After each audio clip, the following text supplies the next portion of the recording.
So, Old Trafford finally came back to life. Man United bounced back with a massive 2-0 win over Sunderland. A result that eases pressure on Rúben Amorim.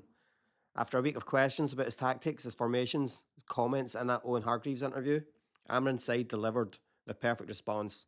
It was organised, energetic and clinical. Mason Mount opened the scoring early on with a cool finish before Benjamin Šeško made it 2 from before the break. From there, United looked comfortable, controlling the game, far better than they ever did against Brentford last week. At the back, debutant Senne Lammens, he impressed with a calm display, a clean sheet, and Sunderland's best chances were nothing to him. It was a first half penalty overhauled by VAR, was the only chance that they really looked like even getting anything from.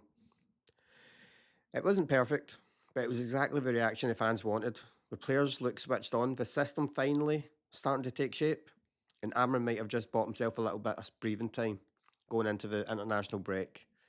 But that's all it is, it's just breathing time. We need to build on it. Next up after the international break, it's going to be Liverpool.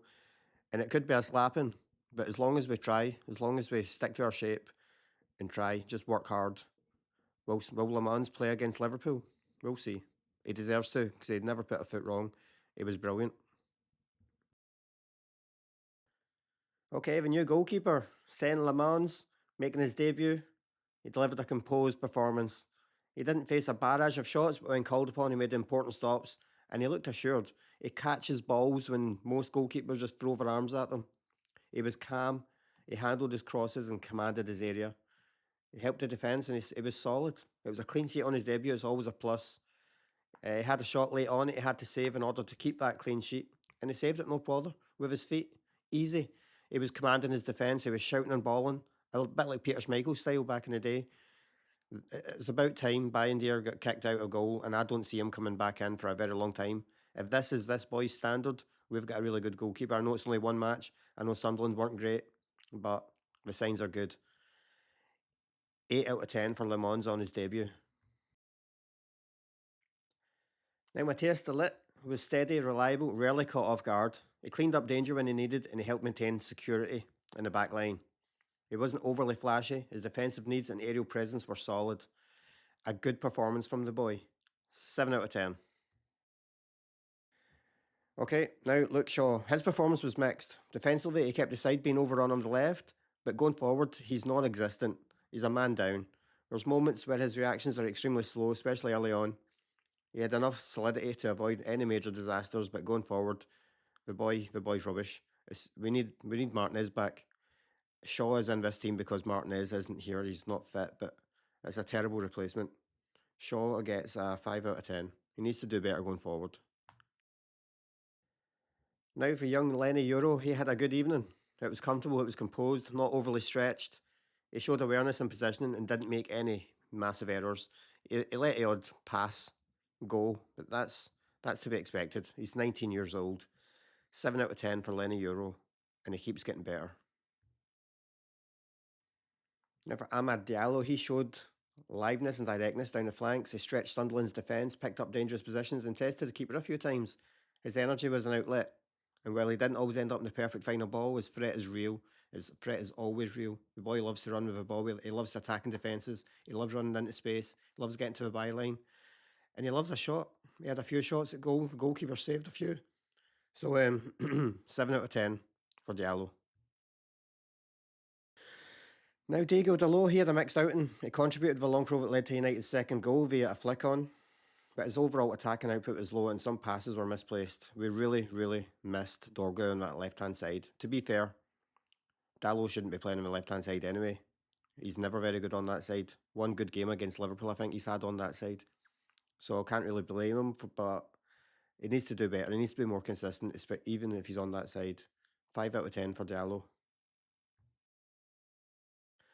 Now Casemiro, he looked disciplined compared to earlier shaky performances in the season. His positioning in midfield, it helped shield the defence, and that's exactly what he's supposed to do. That's why he's in the team. A needless booking late on showed that he's not impervious to errors, and he was whipped off in case he get another booking, but still his return added balance. 6 out of 10 for Casemiro. Nothing flashy, but solid. So now for the captain, Bruno Fernandes was a bit quieter than usual, but he was still involved in key sequences. He had a good shot saved and some smart passes, but he never really took control the way he normally does. Possibly held back by Sunderland's compact shape and their low block, but he usually does a wee bit better. He usually puts on at least one or two chances, but he did have a brilliant saved shot. It was going right into the top corner. A brilliant save by the Sunderland goalkeeper. So Bruno gets a 6 out of 10. Now Mason Mount, he delivered when it mattered.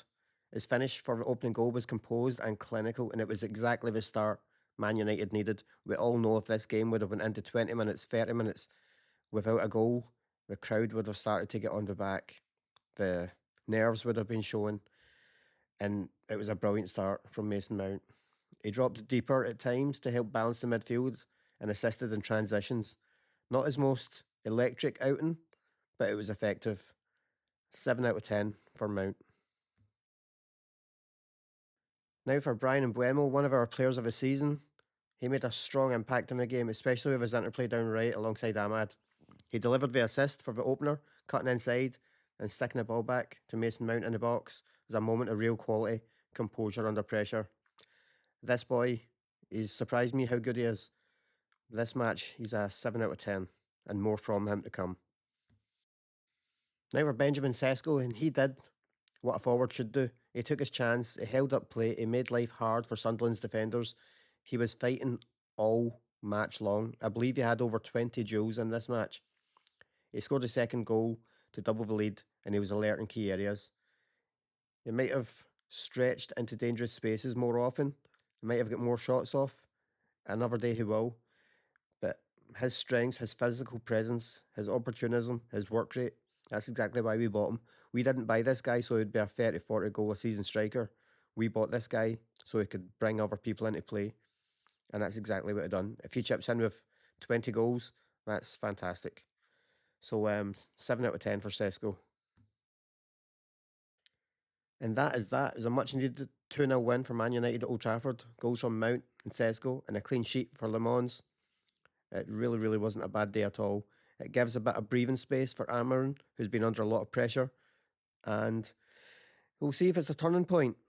We'll see, because the next match is away to Liverpool, Anfield, the Cop, biggest rivals. Let's see what it brings. We've got a 2-week gap, international break. So we'll see what happens when we go to Anfield. But against Sunderland, the boys done well. It was solid, and we need more of it. So till next time, thanks for watching.